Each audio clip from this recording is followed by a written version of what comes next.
చిన్న మందను మీరు జ్ఞాపకం చేసుకోండి అయినా తండ్రి ప్రభా. ఎంతో ఆకలి దప్పులతోనైనా బయట వాతావరణం ఎంత వేడిగా ఉన్నప్పటికీ ప్రభా, నీ యొక్క వాక్యం అనే దాహము కొరకునైనా తండ్రి మీరు వచ్చినారు తండ్రి ప్రభా. నిజంగా తండ్రి ప్రభా దాహాన్ని తీర్చే దేవుడు తండ్రి ప్రభా. నువ్వు వాగ్దానమును నెరవేర్చే దేవుడు అయి ఉన్నావు తండ్రి ప్రభా. అందుకే తండ్రి ప్రభ నువ్వు మాట ఇచ్చావంటే దాన్ని ప్రభా ఆచరణలోకి వస్తుందని మేము నమ్ముచున్నాము తండ్రి ప్రభా. అందుకే ఈ చివరి దినములో నువ్వు సెలవిచ్చున్నావు తండ్రి ప్రభా. అవును తండ్రి ప్రభా, మీరు ఎత్తబడదరు అని నువ్వు పలికినావు తండ్రి ప్రభా. ఖచ్చితంగా తండ్రి ప్రభా మేము ఆ ఎత్తబాటులో ఉంటామని నమ్మి విశ్వాసము నిరీక్షణతో ముందుకు సాగిపోచున్నాము తండ్రి ప్రభా. మీరే సహాయం చేయండి. ఇక్కడ సంఘ కాపరిని దీవించండి ప్రభా, ఇంకా సంఘ సభ్యులందరినీ దీవించండి. ఈ ఉదయకాలంలో ప్రభా కొద్ది నిమిషములు తండ్రి నీ వాక్య ధ్యానం చేయాలి ప్రభా మేము ఆశిస్తున్నాము తండ్రి ప్రభా. మీరే సహాయం చేయండి ప్రభా. ఎందుకంటే ప్రతి మనుషుడు అబద్ధికుడే, నీవు మాత్రమే సత్యవంతుడు నాయన. ఖచ్చితంగా నీ వాక్యం మాత్రమే నెరవేర్చబడాలి తండ్రి ప్రభా. అలాగే తండ్రి ప్రయాణంలో ఉన్న మా సహోదరి ప్రభా సహోదరుని జ్ఞాపకం చేసుకోండి అయినా, వారి ప్రయాణంలో కూడా ప్రయాణ కృపను దయచేయండి నైనా. క్షేమంగా మా మధ్యకి తీసుకుని వచ్చి ప్రభా సాయంత్రము రేపు ఎల్లుండి జరగబోయే కూడికల్లో కూడా తండ్రి ప్రభా అత్యద్భుతంగా నీ వాక్యం ద్వారా మాతో మాట్లాడమని అడుగుతున్నాం తండ్రి ప్రభా. అలాగే ఈ కూడికి వ్యతిరేకంగా పనిచేసే ప్రతి దురాత్మ శక్తులను ప్రభు యేసుక్రీస్తు నామములో మీరే బంధించండి ప్రభా. ఆది నుంచి అంత వరకు మీరే ఆధిపత్యం వహించి సమస్త మహిమ ఘనతలు మీరే తీసుకోమని ప్రభు యేసుక్రీస్తు నామములో చిన్న ప్రార్థన అడిగి వేడుకుంటున్నాం తండ్రి. ఆమేన్. ఒక అరగంట సేపు మనం వాక్యాన్ని ధ్యానిద్దాం. అదేంటంటే ఇక్కడ మీరు బైబిల్ తీయద్దు, ఇటువైపే చూడండి, నేనే చదువుతాను. మీకా సువార్త 6వ అధ్యాయం 8వ వచనంలో ఇక్కడ మనకు చెప్పబడినట్లుగా మనుషుడా ఏది ఉత్తమమో అది నీకు తెలియచేయబడి ఉన్నది. అంటే ఇక్కడ మీకా ప్రవక్త ద్వారా దేవుడు ఏం మాట్లాడుచున్నాడు అని అంటే, జగత్తు పునాది వేయబడక ముందు నుంచి ఎవరైతే దేవుని యొక్క ఆలోచనలో ఉన్నారో, అర్థమైందండి, ఇదంతా కూడా కేవలము ముందు నిర్ణయం. నిజానికి అంటే మామూలుగా మనం చెప్పుకున్నట్లయితే ఇప్పుడు ఈ సంఘంలో ఒక 100 మంది ఉండొచ్చు, లేకపోతే ఒక 150 మంది ఉండొచ్చు, లేకపోతే ఒక 70-80 మంది ఉండొచ్చు, ఎంతమంది అయినా ఉండొచ్చు. అయితే ఒక తగిన సమయం వచ్చేటప్పటికి ఇక్కడ ఒక 10 మంది 15 మంది మాత్రమే ఉండొచ్చు. అర్థమవుతుందండి? అంటే మనకి రోజంతా సమయం ఉండొచ్చు. అయితే ఆ రోజంతా సమయం ఉన్నప్పటికీ దేవుడు ఒక నిర్ణయ కాలమును అనేది నిర్ణయిస్తాడు. ఆయన ఆ నిర్ణయ కాలానికి ఎవరినైతే దేవుడు నిర్ణయించాడో వారు మాత్రమే అక్కడ సమకూడతారు. అది దేవుని యొక్క వాక్యమై ఉన్నది. అర్థమవుతుందండి? దీన్ని ఎవరు కూడా మార్చలేరు. అందుకే దేవుని యొక్క ప్రవక్త చెప్తున్నారు, ఎప్పుడైతే 7 ముద్రల యొక్క మర్మము మనకు తెరవబడిందో, అంటే కాలకాలాల నుండి దేవుడు దేన్నైతే మరుగు చేసుకుని వస్తున్నాడో, ఏ మర్మాన్నైతే దేవుడు మరుగు చేసుకుని వస్తున్నాడో, అనేక మంది ప్రవక్తల ద్వారా, అనేక మంది పరిశుద్ధుల ద్వారా, అనేక రకములుగా, అనేక సాదృశ్యములతో బైబిల్ అంతా కూడా ఒక ఛాయగా కనబడుతుంది మనకి. అర్థమవుతుందండి? బైబిల్ అంతా కూడా అనేకమైన కథల రూపంలో, ఒక రూతు కానీ, ఎస్తేరు కానీ, రెబెకా కానీ, అబ్రహాము కానీ, లేకపోతే సమూయేలు కానీ, దావీదు కానీ, ప్రతి ప్రవక్తల రూపంలో కూడా దేవుడు ఏం చేస్తున్నాడంటే ఒక ప్రణాళికను చూపిస్తున్నాడు మనకి. అంటే దేవుని యొక్క ఆలోచనలో ఏదున్నదో అది ఈ చివరి దినాన్ని వచ్చే వధువు గురించి, ఆ వధువుకి అర్థం అవడం కోసం బైబిల్ అంతా కూడా చాలా క్లుప్తంగా మన చిన్నపిల్లలకు చెప్తూ ఉంటాం కథల రూపంలో. సండే స్కూల్లో కానీ, లేకపోతే మన ఇంటి దగ్గర కానీ మనం ఎందుకు పిల్లలకి ఆ కథల రూపంలో చెప్తూ ఉన్నామంటే, ఆ కథల రూపంలో చెప్పినప్పుడు వాళ్ళు త్వరగా అర్థం చేసుకుంటారండి. అంతే కదండి? మన పిల్లలకు మనం ఎలా చెప్తామంటే, ఒక యోనా గురించి చెప్పాల్సి వచ్చినప్పుడు ఆ సమయంలో ఏంటంటే ఒక వ్యక్తి ఉండేవాడు, ఆయన పేరు యోనా. ఆయన గొప్ప భక్తి గలవాడు. అయితే ఒక టైం వచ్చినప్పటికీ దేవుడు ఒక స్థలానికి వెళ్ళమంటే అతను ఇంకో స్థలానికి పారిపోతున్నప్పుడు, ఆ పారిపోవడానికి ఆ ఓడ ఎక్కినప్పుడు అక్కడ ఏం జరిగిందంటే, ఆ ఓడ వెళ్తూ ఉన్నప్పుడు వెంటనే అక్కడ పెద్ద అలలతో సముద్రంలో అలజడి రేగినప్పుడు వెంటనే అతను చెప్పాడు, అతను నా గురించి, కాబట్టి నన్ను ఆ సముద్రంలో విసిరివేయండి అని చెప్పేసి అతను సముద్రంలో పడేసినప్పుడు కింద ఒక పెద్ద చేప అతని కోసం రెడీగా ఉంది. ఆ చేప అతన్ని మింగివేసినప్పుడు 3 రోజులు ఆ చేప గర్భంలో ప్రయాణం చేసి దేవుడు ఎక్కడికైతే, ఏ దేశానికి అయితే నడిపించాడో ఆ దేశానికి వెళ్ళి అతన్ని విడిచిపెట్టేసింది. నిజానికి మనం పిల్లలకి ఎలాగే చెప్తాం, అంతేనండి? అయితే వాళ్ళు ఎలాగ అర్థం చేసుకుంటారు? అయితే యోనా అనే ఒక వ్యక్తి ఉన్నాడు. ఆ యోనా అనేటప్పటికి వెంటనే వాళ్ళకి గుర్తొచ్చేది ఏంటంటే చేప గుర్తొచ్చేస్తుంది. అంతే కదండి. నిజానికి దేవుడు అంటే తెలియదు పిల్లలకి. దేవుడు ఎందుకు యోనాను అక్కడికి వెళ్ళమంటున్నాడో తెలియదు, ఎందుకు యోనా దాన్ని తిరస్కరించాడో తెలియదు, ఎందుకు యోనా ఆ యొక్క సముద్రంలో పడవేయబడ్డాడో తెలియదు, ఎందుకు చేప 3 రోజులు ప్రయాణం చేసి అక్కడికి ఆ నినివే పట్టణానికి తీసుకుని వెళ్ళి అక్కడికి ఆ ఊసేసిందో ఆ యోనాన్ని తెలియదు. ఇవన్నీ కూడా ఏమీ తెలియదు పిల్లలకి. కావాలంటే మీరు అడిగి చూడండి, అమ్మ ఎందుకు ఆ తిమింగలం 3 రోజులు ప్రయాణం చేసి సముద్రంలో ప్రయాణం చేసి వెళ్ళింది అని అడిగితే ఎవరైనా చెప్తారండి? పిల్లలు తెలియదు. ఎందుకంటే వాళ్ళు పిల్లలు కాబట్టి వాళ్ళకి కథల రూపంలోనే అర్థం అవుతుంది. అందుకే వెంటనే మనం ఆ కథ చెప్పినప్పుడు వాళ్ళ మనసులో ఉండిపోతుంది, ఆహా యోనా అంటే చేప, డాడీ ఆ యోనా కథ చెప్పమ్మా అంటే అదిగో యోనా అనే ఆ చేప తీసుకుని వెళ్ళిపోయింది అని చెప్తారు. అంతే కదండి. అంటే దేవుడు మనకి ఈ బైబిల్ అంతా కూడా తన పిల్లలకి కథల రూపంలో ఎందుకు అంటే అబ్రహాము రెబ్కా అంటే ఈ కథ ఎందుకు పెట్టాడు, ఇస్సాకు మరియు ఆ రెబ్కా ఈ కథ ఎందుకు పెట్టాడు అంటే ఇలాగా అబ్రహాము శారా ఇస్సాకు రెబ్కా లేకపోతే ఆ యొక్క ఎస్తేర్ గురించి లేకపోతే బోయాజు రూతు గురించి అంటే బైబిల్ అంతా కూడా ఇలా ఎందుకు పెట్టాడంటే దేవుడు మనకి అసలైన ఉద్దేశాన్ని ఏదో చెప్పడానికి ప్రయత్నిస్తున్నాడు. అంతే కదండి.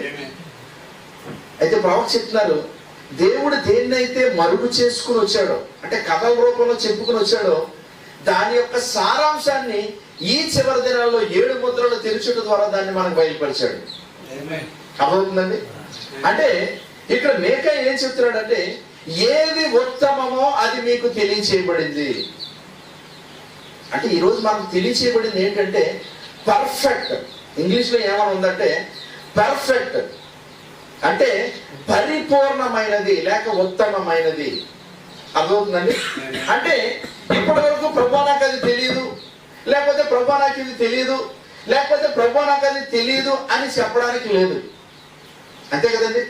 మనము చిన్న పిల్లలుగా ఉన్నప్పుడు కథలు చెప్పినప్పుడు ఏమ్మా ఎందుకు తిమింగలం ఆ యొక్క 3 రోజులు ప్రయాణం చేసి వెళ్ళింది అని ఎవరినైనా పిల్లల్ని అడిగాం అనుకోండి, వాళ్ళకి తెలియదు. మనం అనుకుంటాం వీళ్ళకి తెలియదు, వీడికి ఇంకా అంత అర్థం చేసుకునే జ్ఞానం రాలేదని అనుకుంటాం మనం. అంతే కదండి. అయితే అదే బిడ్డ ఎదిగి ఒక 20-30 సంవత్సరాల వయసు వచ్చినప్పటికీ మళ్ళీ మీరు తిరిగి అదే యోనా గురించి చెప్పినప్పుడు అర్థమవుతుందండి. తిరిగి అదే యోనా గురించి చెప్పినప్పుడు అమ్మ ఇప్పుడు ఎందుకు యోనా నినేవేకి వెళ్ళడం తిరస్కరించి ఎందుకు తర్షీషుకు పారిపోయాడు, ఎందుకు ఆ యొక్క ఆ ఓడ మీద నుంచి అతను సముద్రంలోకి విసిరివేయబడ్డాడు, ఎందుకు ఆ చేప అతను మింగివేసింది, ఎందుకు 3 రోజులు అతడు సముద్ర గర్భంలో ఆ తిమింగల గర్భంలో ఉన్నాడు అని అంటే వెంటనే ఏం చెప్తారండి. అంటే దేవుని నిర్ణయాన్ని వ్యతిరేకించి పారిపోతున్నాడు ఒక మనుషుడు. అయితే దేవుడు ఏం చేస్తున్నాడంటే దేవుడు నిర్ణయం నుండి పారిపోతున్న మనుషుణ్ణి మళ్ళీ దేవుడు ఏదైతే ఆలోచించాడో అది అతడి పట్ల నెరవేర్చడానికి దేవుడు ఏం చేస్తున్నాడంటే ఆ తిమింగలం అనే ఒక చేపను దేవుడు నిర్ణయించి ఆ తిమింగల గర్భంలో 3 రోజులు అంటే మనిషి కుమారుడు ఏ విధంగా ఈ భూగర్భంలో ఏ విధంగా 3 రోజులు 3 రాత్రులు ఉండబోతున్నాడో దానికి సాదృశ్యంగా దేవుడు ఏం చేశాడంటే అక్కడ యోనాన్ని ఆ 3 దినములు ఆ తిమింగల గర్భంలో పెట్టాడు. అంటే ఒక ఎదిగిన వ్యక్తి ఏం చెప్తాడంటే ఈ కథని చెప్తాడు. అంటే తిన్నగా ఎక్కడికి వచ్చేస్తాడంటే మనుష్య కుమారుడు. అంతే కదండి. అంటే యేసుక్రీస్తు దగ్గరికి వచ్చేస్తాడు. అంటే యేసుక్రీస్తులో ఏదైతే జరగవలసి ఉన్నదో అది దేవుడు ముందుగా ఒక యోనా అనే ప్రవక్తలో కథ రూపంలో చూపించాడు దాన్ని. అంతే కదండి. దేవుడు ఆ గెత్సెమనే తోటలో ఆ పాత్రను ఆ తండ్రి తీసుకొచ్చి ఆ పాత్రను ముందు పెట్టినప్పుడు ఆ పాపముతో నిండి ఉన్న పాత్రను ఇప్పుడు యేసుక్రీస్తు అక్కడ ఆలోచిస్తూ ఉన్నాడని బైబిల్ చెప్తుంది. అంతే కదా. ఆయన ఏమని అడుగుతున్నాడంటే ప్రభువా నీ చిత్తమైతే ఈ పాత్రను నా యొద్ద నుండి తొలగించమని చెప్తున్నాడు. అదేంటి, ఆయనేమో దేవుని గొర్రె పిల్ల వచ్చిందే ఆ పాపాన్ని అంతటినే మోసుకుని వెళ్ళడానికి. అంతే కదండి. ఎందుకంటే యోహాను ఏమని పరిచయం చేస్తున్నాడు యేసుక్రీస్తుని, ఇదిగో లోక పాపములను మోసుకుని పోవు దేవుని గొర్రె పిల్ల. అంతే కదండి. ఒక ప్రవక్త దాన్ని గుర్తించాడు. మరి ప్రవక్త వాక్యాన్ని గుర్తించినప్పుడు వాక్యాన్ని గుర్తించలేదు. అంతే కదండి. యేసుక్రీస్తు వాక్యమై ఉన్నాడు. ఆ వాక్యం ఎల్లప్పుడూ కూడా ప్రవక్తల యొద్దకు వస్తుంది. సరే, వాక్యం ప్రవక్త యొద్దకు వచ్చింది, యోహాను దగ్గరికి వచ్చింది. ఎప్పుడైతే వాక్యం యోహాను దగ్గరికి వచ్చిందో యోహాను గుర్తించాడు. వెంటనే యోహాను చెప్తున్నాడు, ఇదిగో లోక పాపములను మోసుకొని పోవు దేవుని గొర్రెపిల్ల అంటున్నాడు. అంటే ఈ గొర్రెపిల్ల ఎందుకు వచ్చిందంటే మన పాపాలన్నింటినీ కూడా మోసుకుని వెళ్ళడానికి అని చెప్పి. అయితే కరెక్ట్ గా మోసుకుని వెళ్ళే సమయం వచ్చినప్పటికీ,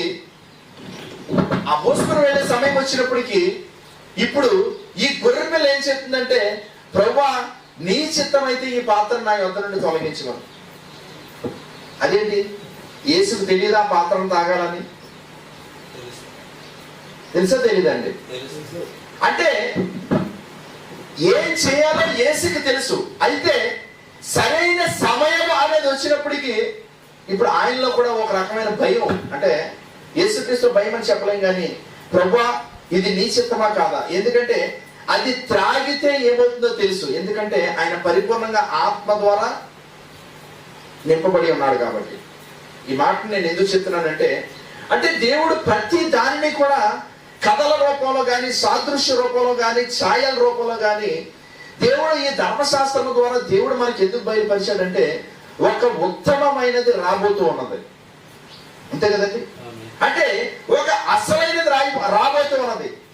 ఇప్పుడు ఇంకా నీడని చూడవలసిన అవసరం లేదు. మనం ఈ నీడని ఎంతవరకు చూస్తామంటే, ఈ నీడకి మనకి దూరంగా ఉన్నంతసేపు. అయితే ఎప్పుడైతే అసలైనది నీడ దగ్గరికి వెళ్ళిపోతూ ఉంటుందో ఇంకా నీడ అనేది ఉండదు. ఎందుకంటే రెండు కలిసిపోతాయి కాబట్టి. అంతే కదండి. కాబట్టి మనము నిత్యము కూడా ఆ నీడతోనే నిలిచి ఉండవట్లేదు. ఎందుకంటే ధర్మశాస్త్రము మేలైన వాటికి ఛాయ అయి ఉన్నది. అది అంతే తప్ప అది మేలు కాదు. అంతే కదండి. కాబట్టి మనము నిత్యము ధర్మశాస్త్రముతోనే నిలిచి ఉండిపోవడానికి ఇక్కడికి రాలేదు. మనం దేవుడు ఈ వాక్యంలో మనం ఎందుకు తీసుకొచ్చాడంటే, మనము ధర్మశాస్త్రము గుండా వెళ్ళినప్పుడు అది ఎక్కడికి తీసుకుని వెళ్తుందంటే క్రీస్తు యొద్దకు తీసుకుని వెళ్తుంది అది. అంతే కదండి. అందుకే అక్కడ ఆయన స్పష్టంగా చెప్తున్నాడు, ఏది ఉత్తమమైనదో అది మీకు తెలియచేయబడి ఉన్నది. అంటే ఒక్కసారి ఉత్తమమైనది మీకు తెలియచేయబడిన తరువాత ఒకవేళ మనము దాని యందు గనక నిర్లక్ష్యము కలిగి ఉంటే, అందుకే ఆయన అక్కడ మేకలో చాలా స్పష్టంగా చెప్తున్నాడు,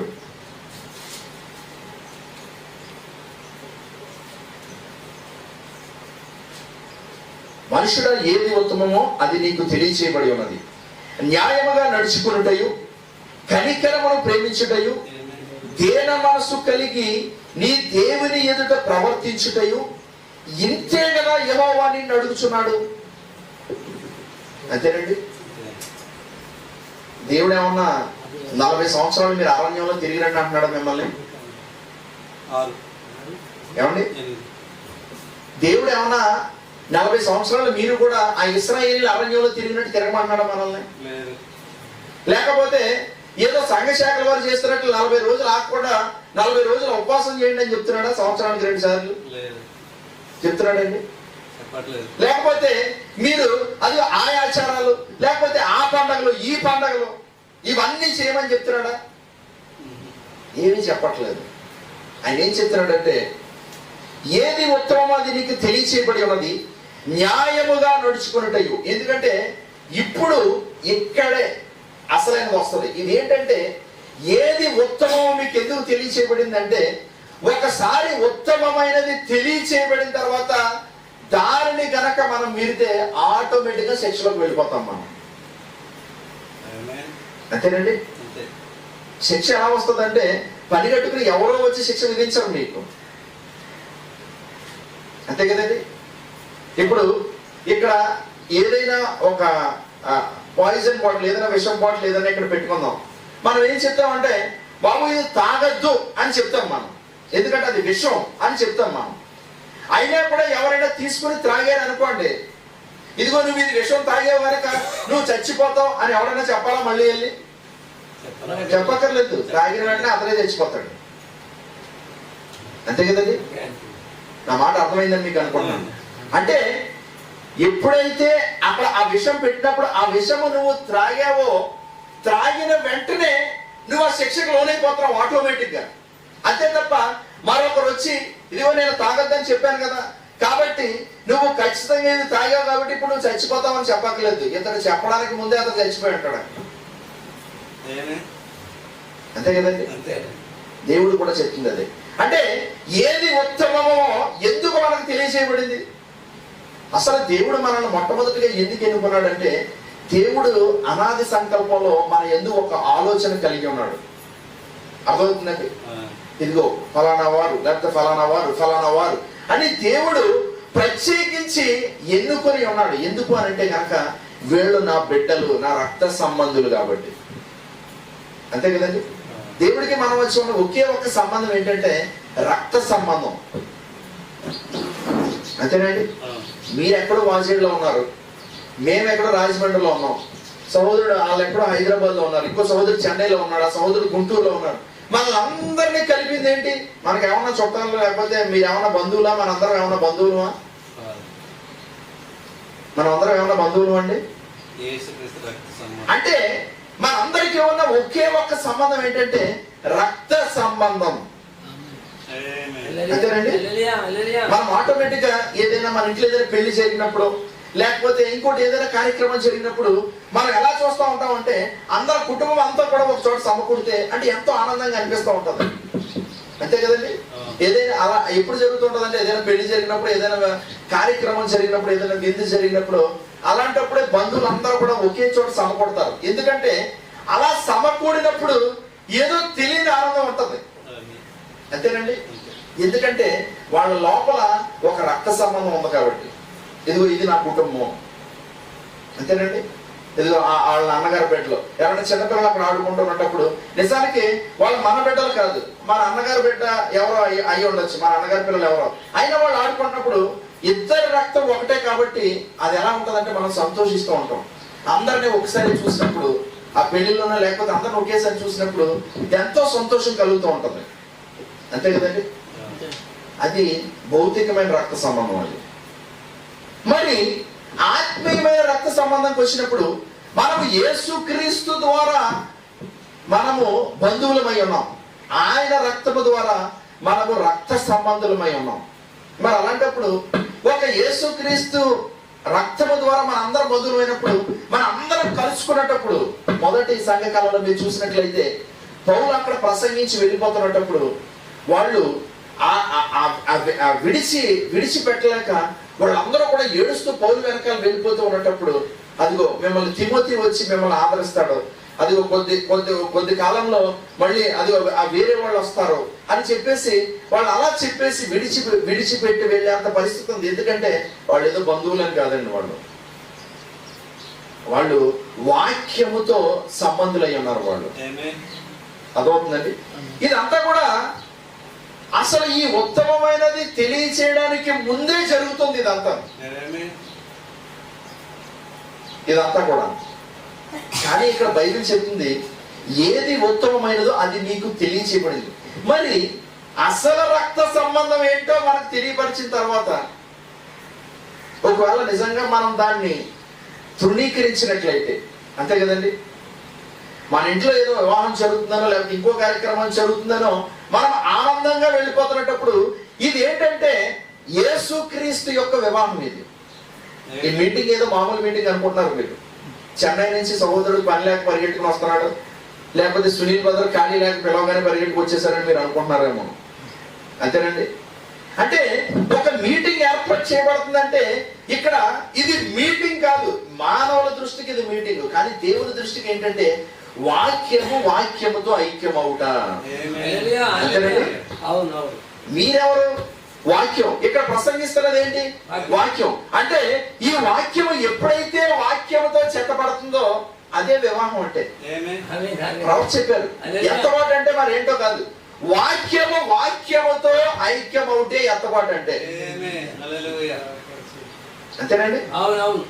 ఎత్తబాటు అంటే ఎక్కడికో గాల్లోకి ఎక్కడికో దూరం వెళ్ళిపోతాం, లేకపోతే సడన్ గా సినిమాల్లో చూపించినట్టు నడుస్తూ మాయమైపోతాం.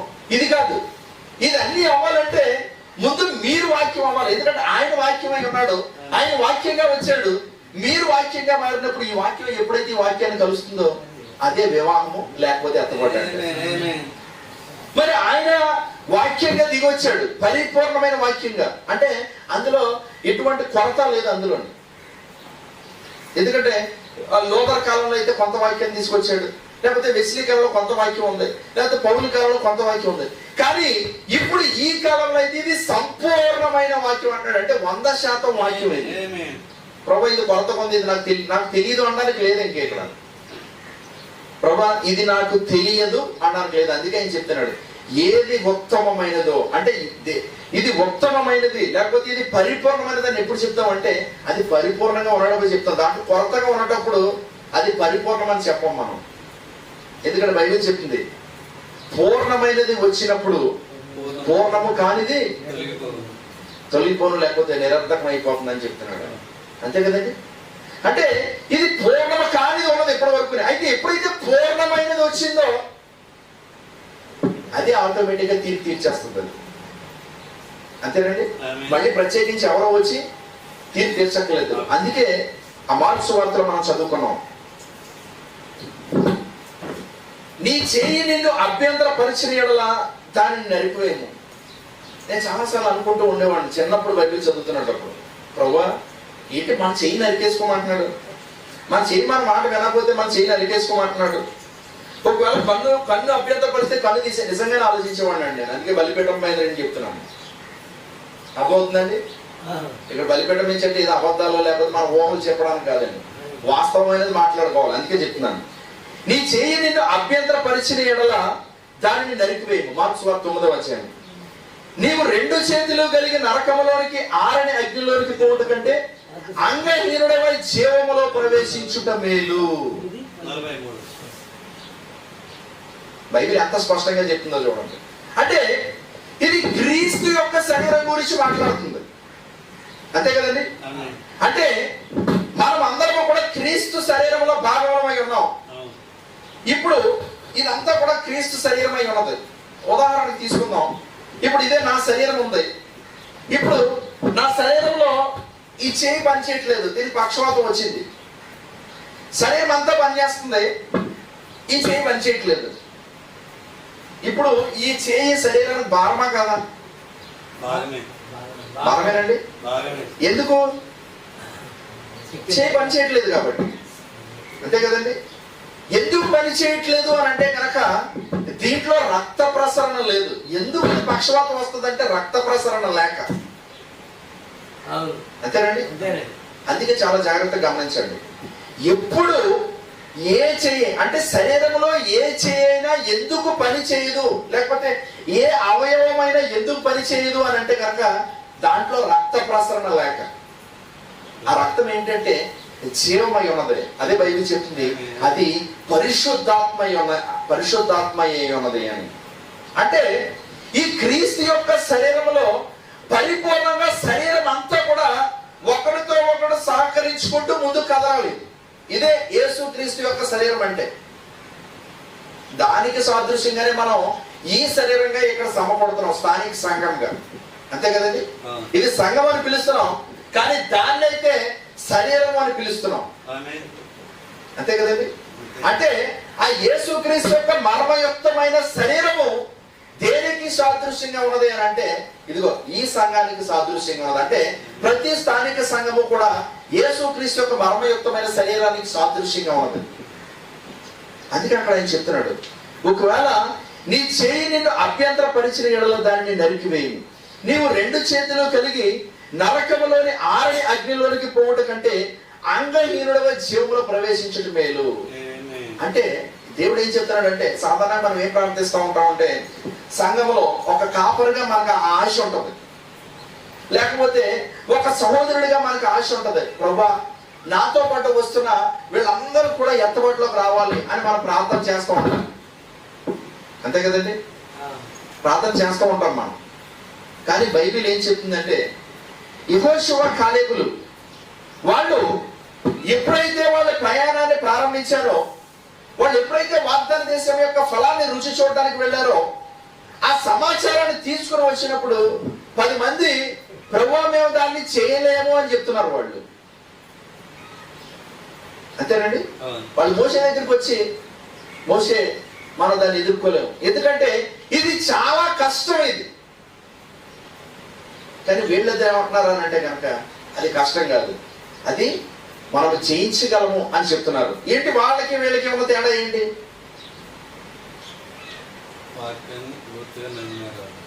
వాళ్ళకి వీళ్ళకి ఉన్న తేడా ఏంటంటే, దేవుడు ఒక వాగ్దానము చేసినప్పుడు ఆ వాగ్దానం ఎలా నెరవేర్చాలో అది ఆయన చూసుకుంటాడు. ఆయన అంతేనండి. ఆ మార్గంలో ముందు ఎర్ర సముద్రం వస్తుంది. ఆ ఎర్ర సముద్రం దగ్గర మీరు ఆగిపోయినప్పుడు వెనకాల ఫరో సైన్యం ఆ ఫరో సైన్యం దూసుకుని వచ్చేస్తుంది. ఇవన్నీ మోషేకి ముందు చెప్పాడు ఆయన? చెప్పాడండి? లేదు. నువ్వు నా ప్రజలను తీసుకుని వాగ్దాన దేశానికి వెళ్ళు అని చెప్పాడు, అంతే. ఎంతో ఆనందంగా బయలుదేరేశారు వీళ్ళు. అంటే వెళ్ళమంటే కనుక తీసుకుని వెళ్ళిపోతాడేమో అందరిని అనుకున్నారు వాళ్ళు. కానీ మార్గ మధ్యలోకి వచ్చినప్పుడు ఇప్పుడు ఒక్కొక్కటి ఎదురవుతూ వస్తుంది. వచ్చినప్పుడు ఇప్పుడు ఎవరి రంగు ఏంటో వాళ్ళకి బయలుపడిపడుతుంది. ఇప్పుడు అంటే ప్రయాణంలో ప్రయాణం ప్రారంభించిన అందరూ కూడా అక్కడ చేరుకుంటారు అన్నది నమ్మకం లేదు ఎవరికైనా, అంతే కదండి. దేవుడు ఏం చెప్తున్నాడంటే, మనం అందరం ప్రయాణం ప్రారంభించాం, కానీ ప్రయాణం ప్రారంభించిన అందరూ కూడా గమ్యాన్ని చేరుకోరు. ఈ మాట మాత్రం చాలా స్పష్టం. ఇదొక్కటి మీ మనసులో పెట్టుకున్నారంటే దేవుని యొక్క ప్రణాళిక ఏంటో మీకు అర్థమైపోతుంది. అర్థమైందండి? నిజానికి 20 లక్షల మందితో పాటు యెహోషువ కాలేబులు నడుస్తున్నారు, కానీ ఎన్నడూ కూడా వాగ్దానాన్ని విడిచిపెట్టలేదని చెప్తున్నారు ప్రవక్త. అర్థమవుతుందండి? నిజానికి యెహోషువ కాలేబులకి ఏమి పెద్ద పెద్ద కండలు లేవు, లేకపోతే వాళ్ళ దగ్గర ఏమో పెద్ద పెద్ద ఏంటి ఖడ్గాలు లేవు వాళ్ళని ఎదుర్కోవడానికి, లేకపోతే మరేం ప్రత్యేకమైనది ఏమీ లేదు. వాళ్ళు ఎలా ఉన్నారో వీళ్ళు అలాగే ఉన్నారు, కానీ వీళ్ళ కలిగి ఉన్నది ఏంటంటే వాగ్దానాన్ని కలిగి ఉన్నారు. అర్థమవుతుందండి? ఈ రోజు ఎత్తబాటు అనేది మనకి కూడా వాగ్దానమే. ఎలా వెళ్తాం, ఎక్కడికి వెళ్తాం, లేకపోతే ఎవరు చేస్తారు దాన్ని, లేకపోతే ఎలా చేస్తారు, ఇవన్నీ ఏమీ తెలియవలసిన అవసరం లేదు. కానీ మనము వాగ్దానాన్ని పట్టుకుని ఉండాలి. ప్రవక్త అదే చెప్తున్నారు. ఎందుకంటే ఈ ఉత్తమమైనది ఎందుకు తెలియపరచబడింది, ఎందుకు ముద్రలు తెరవబడ్డాయి, ఈ కాలంలో దేవుడు ఎందుకు 7 ముద్రలను తెరిచాడు, ఎందుకు కాలాల నుండి ఆ ఏదైనా తోటలో ఆదాము ఆ గ్రంథాన్ని పోగొట్టుకున్నప్పటి నుండి దేవుడు ఇప్పటి వరకు దాన్ని మరుగ్గా ఉంచి ఎందుకు ఇప్పుడే దాన్ని తెరిచి ఉన్నాడు, బైండింగ్ చేసి ఆ అరల్లో పెట్టుకోవడానికో, లేకపోతే నీట్గా పెట్టుకోవడానికో, లేకపోతే దీనికోసమో కదండి. అర్థమవుతుందండి? అంటే దేవుడు ఆ గ్రంథాన్ని మనకి ఎందుకు ఇచ్చాడంటే ఆ గ్రంథంలో మన పేరును చూసుకోవాలి అని చెప్తున్నాడు. మరి నా పేరు ఎప్పుడు కనపడలేదు అని మనం అనుకుంటాం. మన పేరు అంటే సునీలు, లేకపోతే ఇంకోటో, లేకపోతే సమయలు, లేకపోతే రమేష్, అంటే ఇలా ఉండదండి పేరు. అర్థమవుతుందండి? అంటే మనం ఎంత చెప్పుకున్నాం, ఇది రక్త సంబంధమైనది, అది కేవలం రక్త సంబంధికులకు మాత్రమే. అందుకే అది విమోచన గ్రంథం అయింది. అంటే విమోచన అంటే మనం ఆల్రెడీ అంతకు ముందు ఎప్పుడు చెప్పుకున్నాం. విమోచన అంటే ఏదైతే ప్రారంభించబడిందో, అంటే ఏదైతే తన స్థానాల నుంచి పడిపోయిందో మళ్ళీ తిరిగి ఆ స్థానానికి తీసుకుని రాబడుట. అంతేనండి?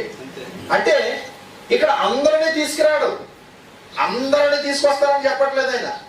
ఏదైతే పడిపోయిందో, అంటే మన మూల పురుషుడు ఏంటంటే ఆదాములో ఉన్నప్పుడు ఎవరైతే పడిపోయారో, అంతే కదండి, ఆ మొదటి ఆదాము ఈ మానవ జాతిని మొత్తం పాపానికి అమ్మేశాడని చెప్తున్నాను, అంతే కదండి.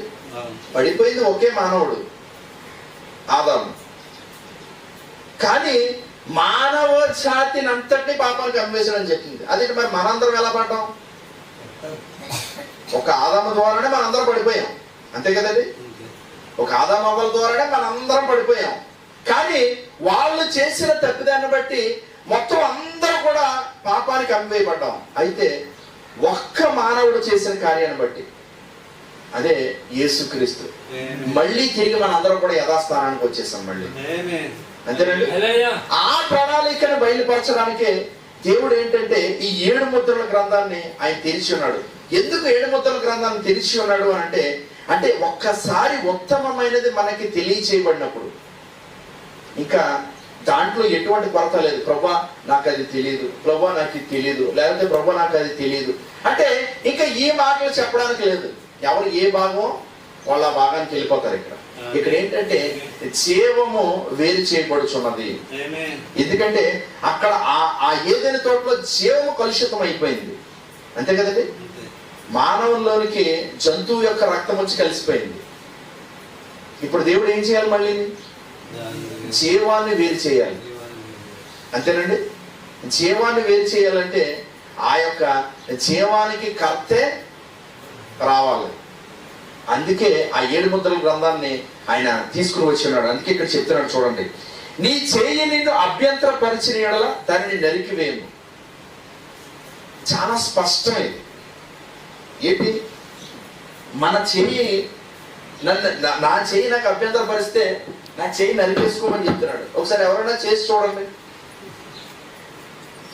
సపోజ్ మీకు ఈ చెయ్యి పక్షవాతం వచ్చింది, 10 సంవత్సరాలు మీరు పక్షవాతం ఆ వ్యాధితో అనుభవిస్తూ 10 సంవత్సరాలు ఈ చెయ్యిని మీరు ఇలాగే మోసుకుని వెళ్తూ ఉంటారు మీరు, అంతేనండి. ఎవరైనా తీసి నరికేసి పక్కన పడేస్తారా? ఆ చెయ్యి అలా ఉండవలసిందే. కానీ బైబిల్ అలా చెప్పట్లేదు. బైబిల్ అలా చెప్పట్లేదండి. నీ చేయని అభ్యంతరం, ఇదే నాకు అర్థం అవ్వలేదు. నేను చిన్నప్పుడు చదువుకునేటప్పుడు పెద్ద చాలాసార్లు ఆలోచించేవాడిని. అయితే వర్తమానంలోకి వచ్చిన తర్వాత నాకు సమాధానం దొరికింది. అంటే దాని అర్థం ఏంటంటే మన పక్కోడు వచ్చినా రాకపోయినా మనం వెళ్ళిపోతూ ఉండాలి, అంతేనండి. యెహోషువ కాలేబులు ఏం చేశారంటే ప్రయాణించడం 20 లక్షల మంది ప్రయాణం చేస్తున్నారు. ప్రతిరోజు పాలెంలో ఏదో కూడా జరుగుతూనే ఉంది. ఎవరి పనులు వాళ్ళు చూసుకుంటున్నారు. కానీ యెహోషువ కాలేబులు మాత్రం వాళ్ళ పని వాళ్ళు చూసుకుంటున్నారు. అదేంటంటే యెహోషువ నిత్యము ప్రత్యక్ష గుడారంలో గడుపుతూ ఏ విధంగా వాగ్దానం దేశాన్ని చేరుకోవాలి. ఎందుకంటే దేవుడు వాగ్దానం చేశాడంటే ఆ వాగ్దానాన్ని నెరవేరుస్తాడు. కానీ వీళ్ళు ఎలా ఉన్నారు? వీళ్ళు ఎలా ఉన్నారండి? అదిగో ఈరోజు మోషే ఇంట్లో గొడవ అవుతుంది, లేకపోతే ఇదిగో మోషే నువ్వు ఒక్కడమే ప్రవక్తవా, ఏమేం కాదా అని ప్రతిరోజు ఏదో గొడవలు పెట్టుకుంటూ, లేకపోతే ఏదో కారణాలతో ఏదో రకంగా వాళ్ళ సమస్యలు సృష్టించుకుంటూ వాళ్ళ పనులు వాళ్ళు చేసుకుంటూ ఇక్కడ ఎజ్రా గ్రంథంలో చెప్తుంది. ఎందుకంటే ఎజ్రా గ్రంథం అనేది మళ్ళీ తిరిగి ఆలయాన్ని కట్టే సమయం అది,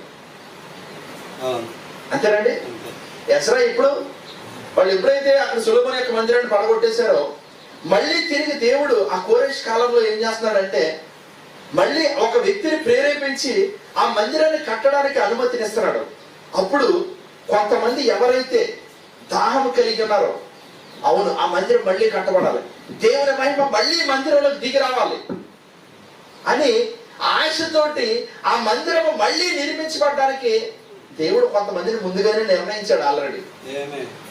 అయితే ఆ టైం వచ్చినప్పటికి ఏం చేస్తున్నారంటే ఇప్పుడు వాళ్ళు ఆ రాజాజ్ఞ గురించి ఎదురు చూస్తున్నారు. ఇప్పుడు రాజు కూడా ఆజ్ఞ ఇచ్చేసాడు, సర్లే మీరు కట్టుకోండి అన్నారు, అంతేనండి. కట్టుకోండి అన్నాడు. ఇప్పుడు వీళ్ళు కట్టడానికి అన్ని ఏర్పాట్లు చేసుకుంటున్నారు. అన్ని ఏర్పాట్లు చేసుకునేటప్పుడు ఇప్పుడు వాళ్ళకి కావాల్సింది ఏంటంటే ఒక గ్రంథం కావాలి, అంతేనండి. వాళ్ళకి అన్నీ తెలుసు, రాజాజ్ఞ కూడా వచ్చింది మందిరం కట్టుకోమని. కానీ కట్టిన తర్వాత ఎలా కట్టాలి, కట్టిన తర్వాత ఏం చేయాలి అంటే ఏ బలి ఎప్పుడు అర్పించాలి, ఏ పండగ ఎప్పుడు చేయాలి, ఇవన్నీ కూడా వాళ్ళకి తెలియాలంటే ఒక గ్రంథం కావాలి. వెంటనే ఆ రాజు ఏం చేశాడంటే, అయితే ఒకసారి నాతో పాటు ఎజ్రా గ్రంథం, అంటే మనకు తక్కువ సమయం ఉంది అందుకే మీకు క్లుప్తంగా అర్థం అవడం కోసం సారాంశం చెప్తున్నాను మీకు. ఎజ్రా 393 ఎజ్రా 9వ అధ్యాయము. ఎజ్రా 9వ అధ్యాయం అంటే 399వ పేజీ. ఒక్క నిమిషం. 9వ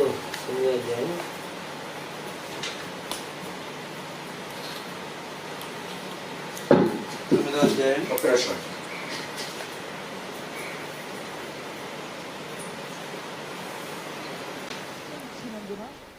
బబులోనులో ఖజానాలోని దస్తావేజు కొట్టులో వెదకగా మాదీల ప్రదేశమందు ఎగ్బతానా అను పురములో ఒక గ్రంథము దొరికెను. అర్థమవుతుందండి? అంటే ఎప్పుడైతే మందిరము కట్టాలి అన్న ఆలోచన వచ్చి రాజాజ్ఞ ఇవ్వబడిందో, ఇప్పుడు వాళ్ళకి కావాల్సింది ఏంటంటే ఒక గ్రంథం కావాలి, అదే ధర్మశాస్త్రం. ఎందుకంటే ఆలయాన్ని మీ ఇష్టానుసారంగా కట్టేలేరు మీరు, అంతేనండి. ప్రతి దానికి దేవుడు మోషేకి ఎప్పుడైతే ఆ నిబంధన మందసాన్ని తయారు చేయమన్నాడో ప్రతి దానిని కూడా కొలతలతో ఇచ్చి ఉన్నాడు ఆయన. అర్థమవుతుందండి? కొలతలతో, ఇదిగో ఇది ఇక్కడ ఉండాలి, లేకపోతే ఈ ఆవరణంలో ఇది ఉండాలి, ఆవరణం యొక్క కొలత ఎంత ఉండాలి, ఆవరణంలో ఇదిగో ఈ గంగాళం ఎక్కడ ఉండాలి, ఇదిగో ఏంటిది బలిలు అర్పించడానికి వచ్చే ఆ జంతువులు ఇదిగో ఇక్కడ కడగబడాలి. నెక్స్ట్ పరిశుద్ధ స్థలంలోకి వస్తారు, పరిశుద్ధ స్థలంలో ఈ ఉపకరణాలు ఉండాలి, ఈ పాత్రలు ఉండాలి, అది ఇంత కొలతతో ఉండాలి. మళ్ళీ అతి పరిశుద్ధ స్థలంలోకి వచ్చినప్పుడు అదిగో మళ్ళీ అక్కడ ఒక తెర ఉండాలి, మళ్ళీ ఆ లోపలికి వెళ్ళినప్పుడు అక్కడ ఒక బల్ల ఉండాలి. అంతేనండి? అంటే దేవుడు ప్రతి దానిని కూడా ముందే నిర్ణయించేసి, అంటే ఆ పరలోకములో ఆ ఆలయం యొక్క మాదిరి ఏ విధంగా ఉన్నదో అది మోషేకి చూపించి, మోషేకి ఎప్పుడైతే కట్టమని చెప్పాడో అప్పుడు మోషే దాన్ని అంతటిని కూడా ఒక గ్రంథంలో భద్రపరిచి దాని కొరకు ముందుగా నిర్ణయించబడిన ఇలాంటి వారిని, అంటే ఆ జ్ఞానాన్ని వారిలో ముందే పెట్టాడు. కాబట్టి దేవుడు ఏంటంటే వాళ్ళని పిలిచి వాళ్ళని మాత్రమే మందిరం కట్టమని చెప్పాడు. అయితే ఆ మందిరం పడిపోయింది. ఇప్పుడు వీళ్ళు రెండవసారి మందిరాన్ని కడుతున్నప్పుడు కూడా వీళ్ళకి కావాల్సింది ఏంటంటే వీళ్ళు ఇష్టానుసారంగా కట్టేయలేరండి వాళ్ళు. అంతేనా? మందిరాన్ని ఇష్టానుసారంగా కట్టేయగలరా? కట్టలేదు. వాళ్ళకి తెలుసు ఆ మందిరాన్ని కట్టాలంటే వాళ్ళకి ఒక గ్రంథం కావాలి. అంతేనండి? అందుకే ఇక్కడ ఏం చెప్తున్నాడంటే, అప్పుడు మీరంటే ఇంకా మీరు ముందు చదివినట్లయితే అవన్నీ ఉంటాయి.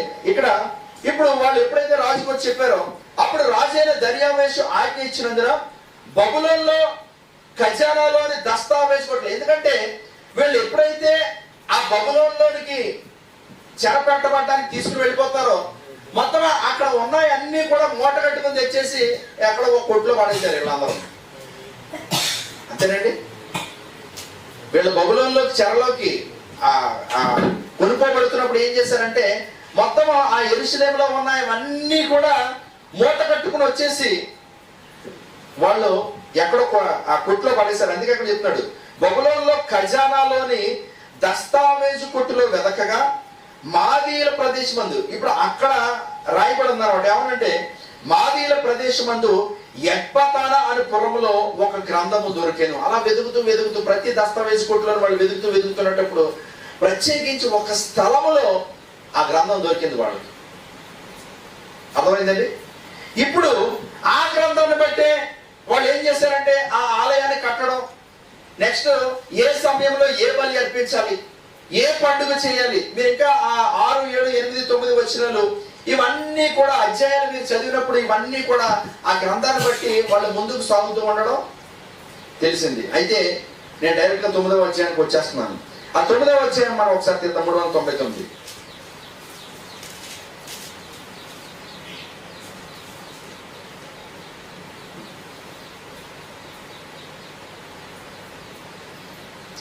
ఈ సంగతులు మొదటి నుంచి చదువుతున్నాను. ఈ సంగతులు సమాప్తమైన తరువాత, అంటే అంతా కూడా ఒక క్రమంలోకి వచ్చేసింది. తరువాత పెద్దలు నా యొద్దకు వచ్చి ఇశ్రాయేలీయులను, యాజకులను, లేవీయులను, కనానీయులు, హిత్తీయులు, పెరిజీలు, యెబూసీయులు, అమ్మోనీయులు, మోయాబీలు, ఐగుప్తీయులు, అమోరీలు అను దేశపు జనములలో నుండి తమ్మును తాము వేరుపరచుకొనక. అంతేనండి? ఎప్పుడైతే ఆ గ్రంథము మళ్ళీ మన చేతికి వచ్చి ఎప్పుడైతే ఆ ఆలయము కట్టబడుతూ ఉన్నదో, కట్టబడి ఆ ఆలయములో దహన బలులు కానీ పండగలు కానీ ఇవన్నీ కూడా మళ్ళీ యథావిధంగా ఆచరించబడుతూ ఉన్నప్పుడు ఇక్కడ జనులు ఏం చేస్తున్నారంటే అంటే ఆ కనానీయులు, హిత్తీలు, పెరిజీలు, యెబూసీయులు, అమ్మోనీయులు, మోయాబీయులు, ఐగుప్తీయులు, అమోరీలు అను దేశపు జనులలో నుండి తమ్మును తాము వేరుపరుచుకొనక వారు చేయు అసహ్యమైన కార్యములను తామే చేయొచ్చు. అంటే బయట లోకరీతిగా ఏ విధంగా ఉంటుందో ఈ ఇశ్రాయేలు జనులు వీళ్ళు ఎవరంటే నిబంధన జనులు. అంటే దేవుడు ఎవరినైతే నిబంధనలోనికి తీసుకుని వచ్చి, అంతే కదండి, ఎవరికి ఇచ్చాడు నిబంధన? అందరికి ఇచ్చాడా? వాగ్దానం ఎవరికి ఇచ్చాడు? అందరికి ఇచ్చాడా? ఇచ్చాడండి. అందరికి ఇవ్వలేదు.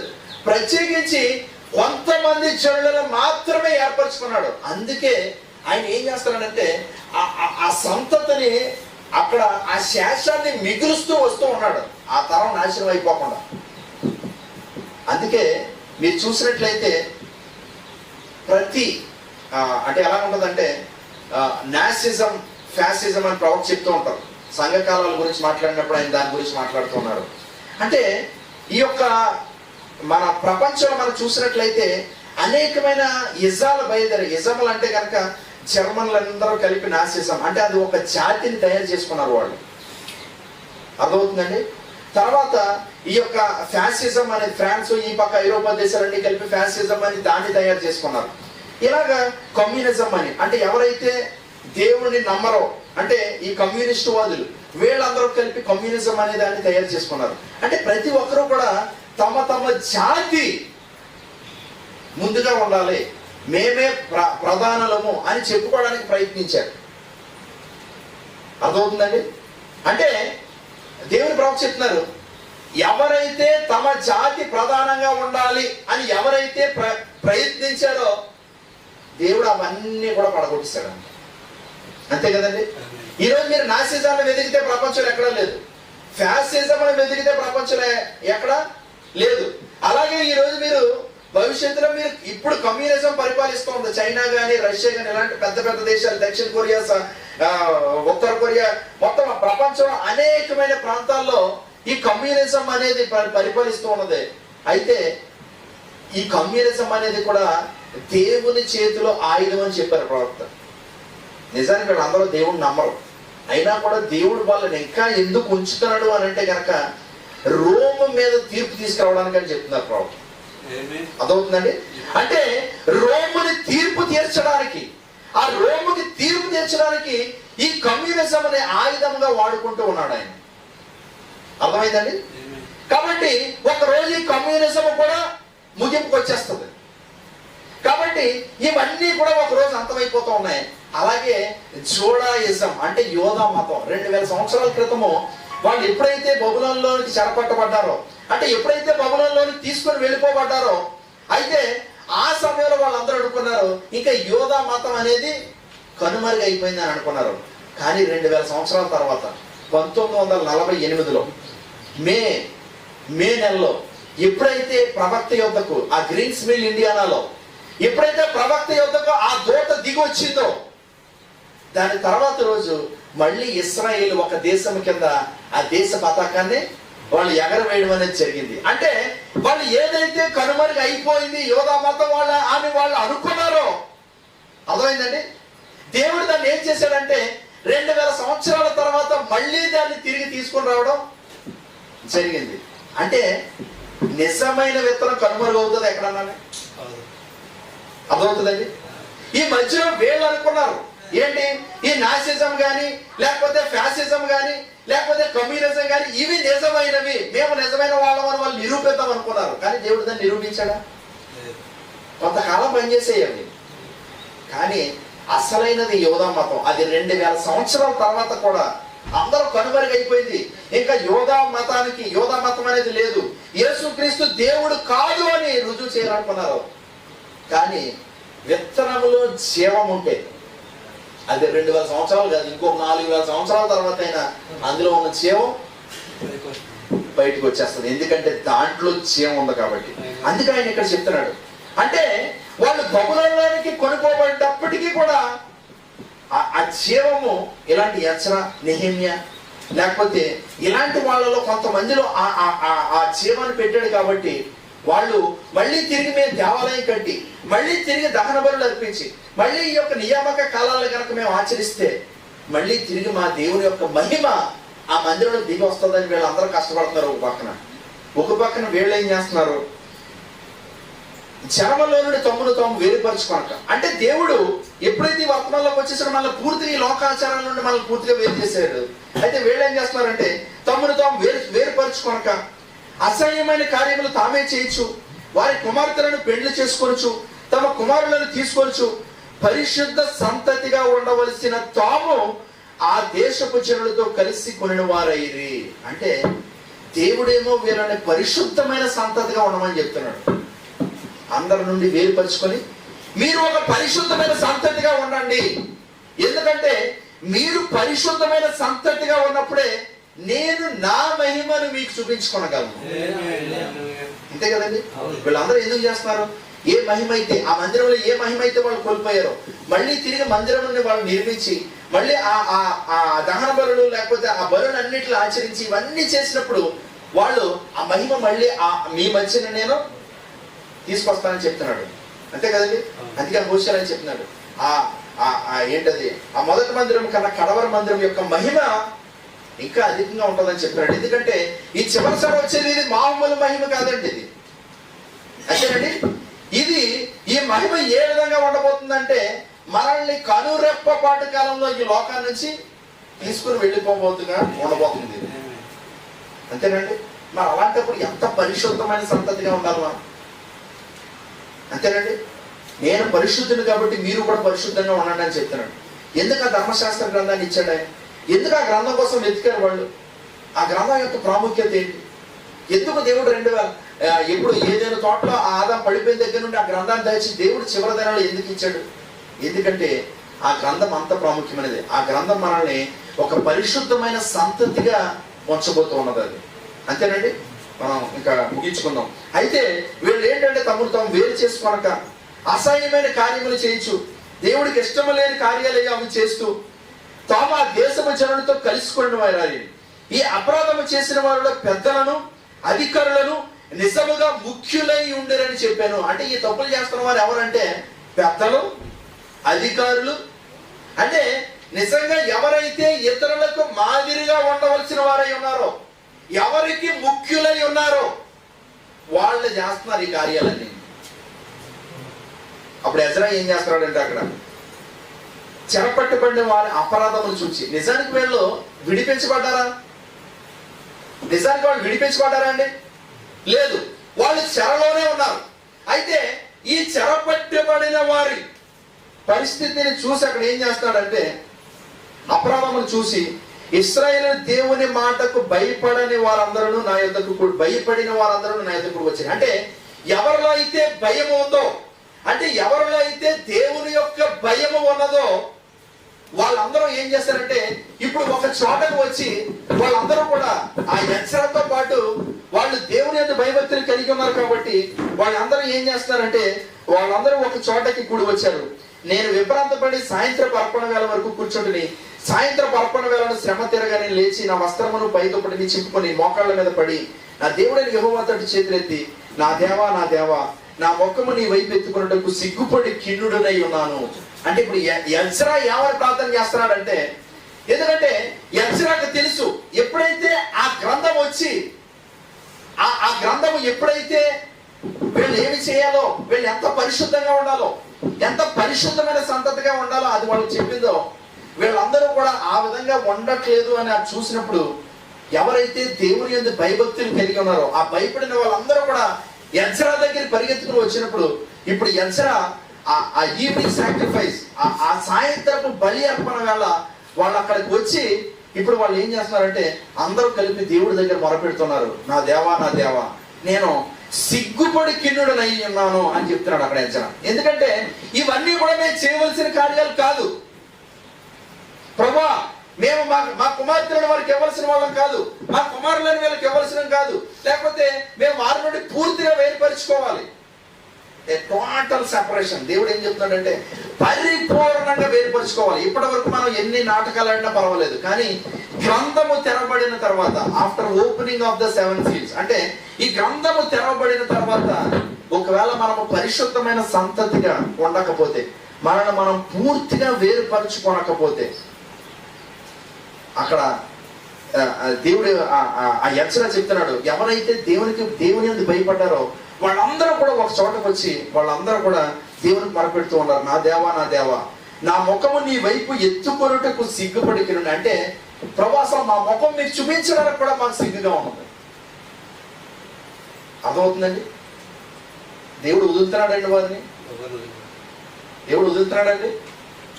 లేదండి. ఎందుకంటే కొంతమందిని దేవుడు నిర్ణయించున్నాడు. అందుకే అక్కడ కింద చెప్తున్నాడు, నిజముగా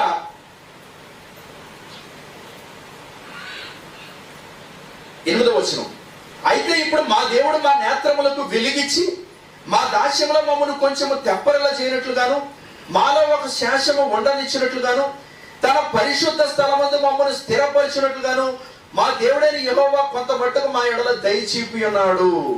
అంటే కొంత శేషము ఉండనిచ్చినట్లుగా దేవుడే వాళ్ళ యందు దయ చూపించి ఉన్నాడు అనమాట.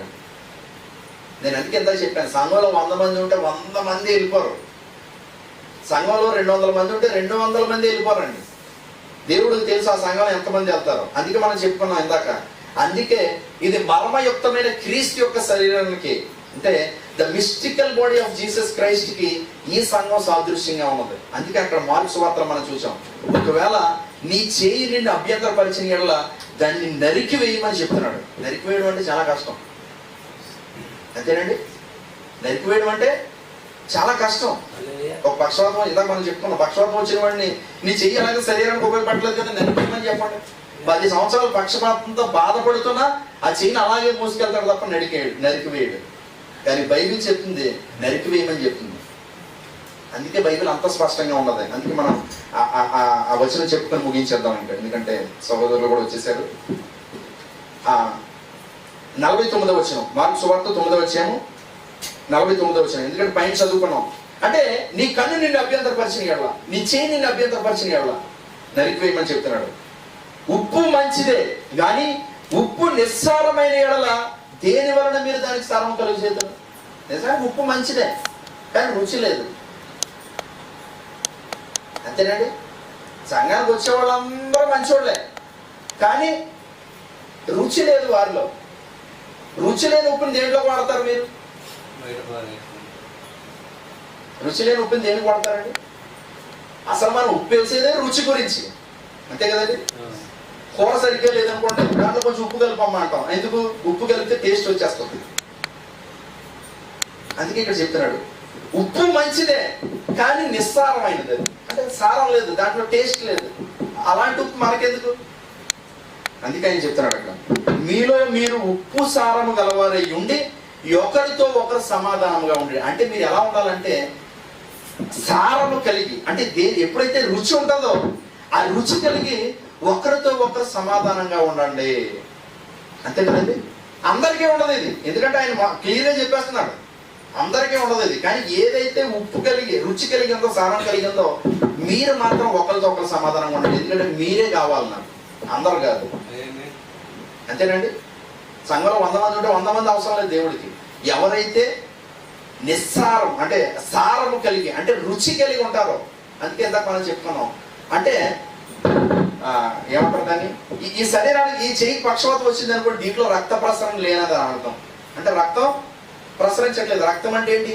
ఆత్మ ఉన్నది, అంటే పరిశుద్ధాత్మను కలిగి లేని వాడు. అది అలాగే ఉంటది. ఈ కార్యాలన్నీ ఎందుకు జరుగుతాయంటే పరిశుద్ధాత్మ లేక జరుగుతాయి, అంతేనండి?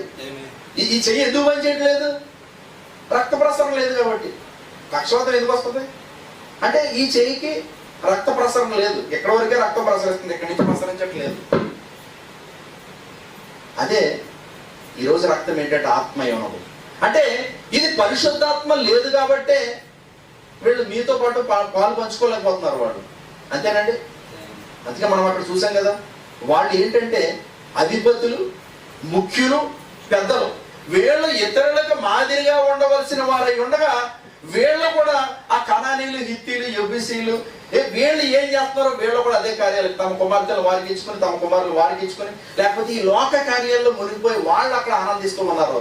కానీ ఎజ్రా మరియు ఈ యొక్క ఎవరైతే దేవుని యందు భయభక్తులు కలిగి ఉన్నారో వీళ్ళ మాత్రం ఏం చేస్తున్నారంటే, ప్రభువా దేవుని సన్నిధికి వచ్చి, నా దేవా నా దేవా, మా ముఖాన్ని నీకు చూపించడానికి మేము సిగ్గుపడుతున్నామని చెప్తున్నాను. అంతేనండి? అవునా కదా? ఏమో నా మాట్లాడి, లేకపోతే నేను మీకు చదివి చెప్తున్నాను. నా మాట్లాడి పోనీ నిజానికి వాళ్ళు ఆలయాన్ని నిర్మిస్తున్న కాలం, ఎజ్రా కాలం అంటే దేవాలయాన్ని నిర్మిస్తున్న కాలం. ఆ కాలంలో వాళ్ళు ఎంతో సంతోషపడుతూ ఉండాలి. ఎందుకంటే దేవుని మహిమ మళ్ళీ తిరిగి ఆలయంలో తిరిగి రాబోతుంది అని వాళ్ళు ఎంతో ఆనందంతో, ఎందుకంటే దేవుని మహిమ తిరిగి వస్తే వాళ్ళు ఆ చెర నుండి వాళ్ళు విడుదల పొందుకుంటారు. అటువంటి కాలంలో వీళ్ళందరూ కలిపి పని చేయడానికి బదులుగా వీళ్ళ లోకానుసారంగా వీళ్ళ పనులు వీళ్ళు చేసుకుంటున్నారు. కానీ దేవుడు మాత్రం ఒక శేషాన్ని మిగిలి ఉండినట్లు వాళ్ళు ఎందుకు దయ చూపించాడు. అయితే ఎవరైతే ఆ శేషంగా ఉన్నారో వాళ్ళు దేవుని సన్నిధిలో వాళ్ళ గురించి మొదలు పెడుతూ ఉండండి. ప్రభువా, నిజంగా వాళ్ళ పాపాలు అంటే మీరు ఆ ఎజ్రా 10వ అధ్యాయంలో మీరు చూసినట్లయితే, మీరు తీయద్దు, నేనే చదువుతున్నాను. 10వ అధ్యాయం స్టార్టింగ్ లైన్ చెప్తున్నాడు, ఎజ్రా ఏడ్చుచు దేవుని మందిరం ఎదుట సాష్టాంగపడుచు పాపమును ఒప్పుకొని ప్రార్థన చేశాను. ఇశ్రాయేలులో పురుషులు, స్త్రీలు, చిన్నవారు మిక్కిలి గొప్ప సమూహం అతని యొద్దకు కూడి వచ్చి బహుగా ఏడవగా. అంటే ఎవరైతే ఇవన్నీ చూస్తున్నారో అక్కడ ఎజ్రా కూడా ఏడుస్తున్నప్పుడు అక్కడ స్త్రీలు, పిల్లలు వీళ్ళందరూ కూడా, ప్రభువా మేమైతే ఆ విడుదల పొందుకోవడానికి సిద్ధంగా ఉన్నాం, అయితే మాలో ఉన్న వీళ్ళు అలా ఉన్నారు ప్రభువా, వాళ్ళని చూసి మమ్మల్ని మాత్రం విడిచిపెట్టద్దని వీళ్ళు ప్రార్థన చేస్తూ ఉన్నాం. బహుగా ఏడుస్తూ వాళ్ళందరూ కలిపి ఏడుస్తున్నాడు. దేవుడు వారు మొన్న ఆలకించడం లేదండి, ఆలకించడం లేదా? అలాగే ఎవరైతే శాసనగా ఉన్నారో, ఎందుకంటే ఇది మామూలు కాలం కాదు, ఏది ఉత్తమమైనదో అది మీకు తెలియజేయబడింది. ఇంకా ప్రభువా నాకు ఇది తెలియలేదు, నాకు అది తెలియలేదు, నాకు ఇది తెలియలేదు అని కారణాలు వెతకడానికి మాత్రం ఇంక ఎటువంటి అవకాశం లేదు. ఎప్పుడైతే 7 ముద్రలు తెరవబడ్డాయో ఇంక మనం అవకాశం లేదు. దేవుడు ఏం చేశాడంటే ఆ విషం బాటిల్ అక్కడ పెట్టేశాడు. మళ్ళీ మీరు అది విషం అని చెప్పాడు, అది మీరు ముట్టుకుంటే చచ్చిపోతారని చెప్పాడు. అయినా మీరు తీసుకుని తాగారనుకోండి, దేవుడు మళ్ళీ వచ్చి చెప్పడం నువ్వు చచ్చిపోతావని ఆల్రెడీ ఆయన చెప్పేశాడు. అంతేనండి, అది తాగిన తర్వాత ఆటోమేటిక్గా మనం చనిపోవడం అని. కాబట్టి ఆ ఉత్తమమైనది ఏంటంటే 7 ముద్రల గ్రంథం. అది ఇప్పుడు ఏదైనా తోటలో ఆదాము కోల్పోయిన దగ్గర నుండి మళ్ళీ దేవుడు ఈ చివరిదాన్ని మనం తిరిగి తీసుకుని వచ్చి మన చేతిలో పెట్టాడు. ఎందుకంటే ఉత్తమమైనది మనకు తెలియచేయబడింది. ఎందుకంటే మీరు పరిశుద్ధమైన సంతతిగా ఉండాలి. అంతేనండి, మనము హోలీ పీపుల్. అక్కడ ప్రభు చెప్తున్నారు పరిశుద్ధమైన సంతతి అంటే పరిశుద్ధంగా ఉండాలి, అన్నిటి నుండి వేరుపరుచుకొని పరిశుద్ధమైనదిగా ఉండాలని చెప్పి దేవుడు చెప్తున్నప్పుడు, నేను ఇంకా వాళ్ళతో తిరుగుతాను, నేను ఇంకా వీళ్ళతో తిరుగుతాను, నేను ఇంకా లోకంతో తిరుగుతాను, లేకపోతే లోక కార్యాలు చేసుకుంటాను అని అన్నారంటే ఈ గ్రంథం వాళ్ళ కొరకు కాదు. అయితే కొంతమంది శాసనం ఎవరైతే మిగిలి ఉన్నారో వాళ్ళైతే వీళ్ళందరితో పాటు కలవకుండా వాళ్ళు అక్కడ సన్నిధులు, దేవుని సన్నిధిలో కూర్చొని మొరపెడుతూ ఏడుస్తూ, ప్రభువా నేను సిగ్గుపడుతున్నాను, నా పాపాలు నేను ఒప్పుకుంటున్నానని చెప్పేసి వాళ్ళు దేవుని సన్నిధిలో గడుపుతున్నారు. ఏ విధంగా అయితే యెహోషువ కాలేబులు ఆ ప్రత్యక్ష గుడారంలో గడుపుతూ వీళ్ళకి వెళ్ళి కొట్లాడుకోవట్లేదండి. అంతేనండి, కోరా వచ్చి అన్నాడు నేను నీకన్నా గొప్పవాడిని అంటున్నాడు. ఏం మోసే నువ్వు ఒక్కడైనా ప్రవక్త అంటున్నాడు. లేకపోతే ఇంకొకటి వచ్చేసి లేకపోతే నువ్వు అలా చేస్తున్నావు, లేకపోతే ఇలా చేస్తున్నావు అంటే వాళ్ళు కొట్టుకుంటున్నారు. కానీ యెహోషువ కాలేబులు అయితే అలా కాదు, వాళ్ళు నిత్యము ప్రత్యక్ష గుడారంలో గడుపుతూ అది ఆ స్వాస్థ్యాన్ని స్వాతంత్రించుకోవాలి. ఎందుకంటే దేవుడు వాగ్దానం చేశాడంటే దాన్ని నెరవేర్చే దేవుడై ఉన్నాడు. అంతేనండి, వాగ్దానం చేసేవాడు అబద్ధికుడు కాదు ఆయన. మనం ముందు చెప్పుకున్నాం, మనుషుడైతే మనం మాటలు మార్చేసుకుంటే అబద్ధికులు మనం, కానీ దేవుడు మాత్రం అబద్ధికుడు కాదు ఆయన. కాబట్టి మనం ఎంత పడతామని వాగ్దానం చేశాడంటే ఈ పరిస్థితులను చూడద్దు, మీరు లోకాన్ని చూడొద్దు, నా సంఘంలో 7 రాలేదు 6 రాలేదని చూడొద్దు మీరు. అంతేనండి, 6 రాలేదు 7 రాలేదని చూడొద్దు. వాళ్ళ గురించి మనం ప్రార్థిద్దాం. కానీ మొట్టమొదటిగా దేవుడు మిమ్మల్ని ఎన్నుకున్నాడు ఈ ఆలయాన్ని నిర్మించడానికి. అంతేనండి, ఇది ఆ ఆలయం అంటే ఈ సంఘం కాదు, మనం ముందు చెప్పుకున్నాం, ఇది మాదిరి. ఇది పిల్లల కథలు చెప్పేటప్పుడు చేప యోన అని చెప్తాం, కానీ వాళ్ళు పెద్ద అయిన తర్వాత కూడా అదిగో అమ్మ యోన లేకపోతే ఇదని చెప్పం. మన మనిషి కుమారుడు అదిగో ఆ పునరుత్థానము. అంతేనండి, యోన దేనికి సాదృశ్యంగా ఉన్నాడు? మనిషి కుమారుని యొక్క పునరుత్థానానికి సాదృశ్యంగా ఉన్నాడు. అంటే ఇప్పుడు అతను ఎదుగుదల, అతని వయసులో ఎదిగాడు కాబట్టి ఇప్పుడు అతని ప్రత్యక్షత కూడా మారిపోతుంది. ఇప్పుడు అతను మనం చెప్పచ్చు ఆ యోన ఎవరంటే మనిషి కుమారుడు, ఆయన యేసుక్రీస్తు. ఆయన తిమింగల గర్భం 3 రోజులు ఉన్నాడంటే అది పునరుత్థానానికి సాదృశ్యంగా ఉంది. అంటే ఈ రకంగా అతను ఎదిగిన కొద్ది మన ప్రత్యక్షతలోనికి తీసుకుని వెళ్తాం. అలాగే దేవుడు ఇది ఎదిగిన సంఘం కాబట్టి ఆ 7 ముద్రలు వీళ్ళు అర్థం చేసుకునే స్థితిలో ఉన్నారు కాబట్టి ఆ 7 ముద్రల గ్రంథాన్ని కాలాలు విడిచిపెట్టి ఇప్పుడెందుకు తీసుకొచ్చాడు? ఎందుకంటే ఈ వధువు పరిపూర్ణమైన ఎదుగుదలను కలిగి ఉన్నది. అందుకని చెప్తున్నాడు, సంగమా మీరు అటువంటి ఆత్మీయ స్థితికి ఎదగవలసి ఉన్నది. ఏంటి కాలాల నుండి కూడా దాచబడి ఉంచిన మర్మం ఈ రోజు మన చేతిలో పెట్టినప్పుడు మనం దీన్ని విడిచిపెట్టేసి నేను ఇంకా లోకంతో తిరుగుతాను, లేకపోతే దాంతో తిరుగుతాను, లేకపోతే వాళ్ళతో తిరుగుతాను, లేకపోతే ఇలా చేసుకుంటాను అంటే వాళ్ళు తిరగని వాళ్ళు తిరగనివ్వండి. కానీ దేవుడు అయితే ఆ మర్మాన్ని మీకు బయలుపరచాలనుకుంటున్నాడు. ఖచ్చితంగా ఈ 3 రోజుల కూడికలో దేవుడు ఖచ్చితంగా మనతో మాట్లాడతాడని చెప్పేసి నేను అనుకుంటున్నాను. కాబట్టి మనందరం లేచి నిలబడి ప్రార్థన చేసుకున్నాం. చదువు ఆండ్రూస్ బ్రదర్ వచ్చి ప్రార్థన చేయమని అడుగుతున్నాను.